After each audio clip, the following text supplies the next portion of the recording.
ನೀವು ಡೆವಿಲ್ಗೋಸ್ಕರ ಕನ್ನಡದ 2 cinema act ಮಾಡುವಂತಹ ಡಿಸೈಡ್ ಮಾಡಿರಿ ತೊಗೊಂಡು ರೈಸ್ ಆಫ್ ಅಶೋಕ ನಮ್ಮದು ಬಹುನಮ್ ಗಗನಗಳು.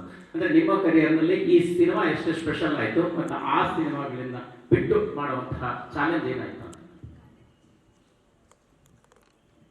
ಡೆಫಿನೆಟ್ಲಿ ಸರ್, ಇದೊಂದು ನನ್ನ ಕರಿಯರ್ಗೆ ಒಂದು ದೊಡ್ಡ ಫೌಂಡೇಶನ್ ಸರ್ ಇದು.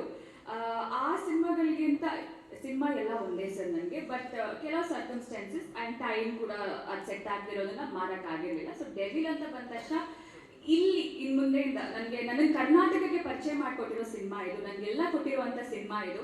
ಸೊ ಇನ್ನು ಮುಂದೆ ನನ್ನ ಜೀವನದಲ್ಲಿ ಏನೇ ಒಳ್ಳೆಯದು ಅಥವಾ ಏನೇ ಸಕ್ಸಸ್ ಅಂತ ನಾನು ನೋಡಿದ್ರು ಅದು ಡೆವಿಲ್ಗೆ ಅರ್ಪಣೆ, ನಮ್ಮ ಪ್ರಕಾಶ್ ಸರ್ಗೆ ಅರ್ಪಣೆ ಆ್ಯಂಡ್ ದರ್ಶನ್ ಸರ್ಗೆ ಅರ್ಪಣೆ.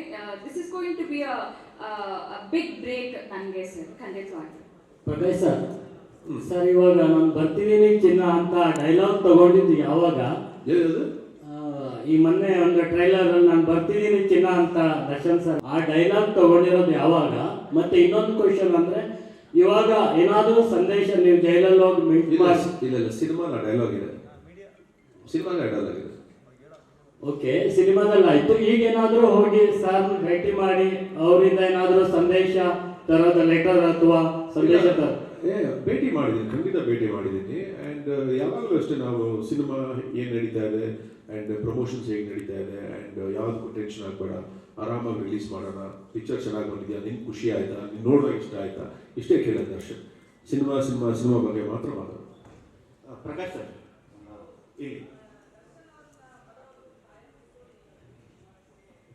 ಇಲ್ಲ, ಅದಕ್ಕೆ ದರ್ಶನೇ ರೆಡಿ ಇಲ್ಲ. ಇನ್ಫ್ಯಾಕ್ಟ್ ಅವರು ನನಗೆ ಅಕ್ಟೋಬರಲ್ಲೇ ಬರೋಣ ಅಂತ ತುಂಬ ಇನ್ಸಿಸ್ಟ್ ಮಾಡ್ತಾ ಇದ್ರು. ಬಟ್ ಅನ್ಫಾರ್ಚುನೇಟ್ಲಿ ನಮಗೆ VFX ವರ್ಕ್ ಇರ್ಬೋದು, ಬೇರೆ ಪೋಸ್ಟ್ ಪ್ರೊಡಕ್ಷನ್ ಸ್ವಲ್ಪ ಟೈಮ್ ಬೇಕು ಅಂತ ಹೇಳಿ ಕನ್ವಿನ್ಸ್ ಮಾಡಿ no we will come in December ಅಂತ ಹೇಳಿ ಮಾಡಿದ್ವಿ. ಅಲ್ಲ, ಡೆಫಿನೆಟ್ಲಿ ಎಲ್ಲ ವಿಸಿಟರ್ಸ್ ಇದ್ದೇ ಇರ್ತಾ ಇದ್ರು. ಆ್ಯಂಡ್ ಹೊರಗಡೆ ಕೆಲಸ ಅಂದರೆ cinema is the most important thing for him. So ಹಾಗಾಗಿ ಅಫ್ಕೋರ್ಸ್ ಈ is to keep him updated.